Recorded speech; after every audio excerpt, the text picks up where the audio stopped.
गोटे chicken centre रे gas चूल्हा रे गरम करा जाउथिला पानी। एही समय रे कौनसी कारणरू गैस लीक होई सेठारे घटिथिला भयावह अग्निकांड। फଳରେ चिकेन दुकानी गुरुतर हेबा सह हुतु हुतु होई जଳି जाइछि सही चिकेन सेंटर।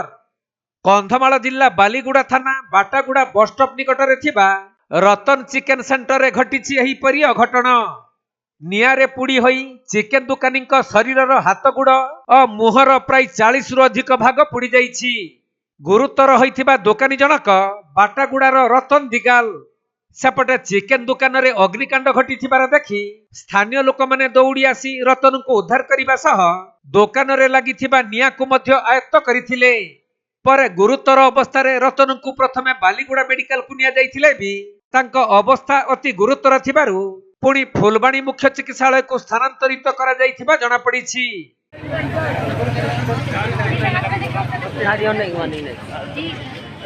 गैस पट्टी आते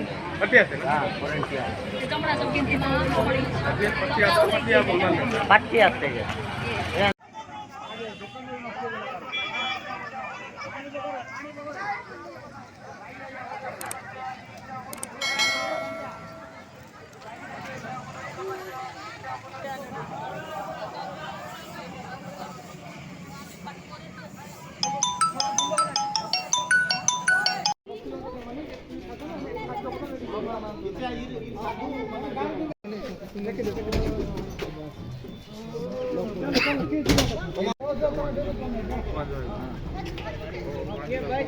कंधमाल जिल्लारू ज्योति प्रकाश सामंतराय रिपोर्ट कोणार्क लाइव।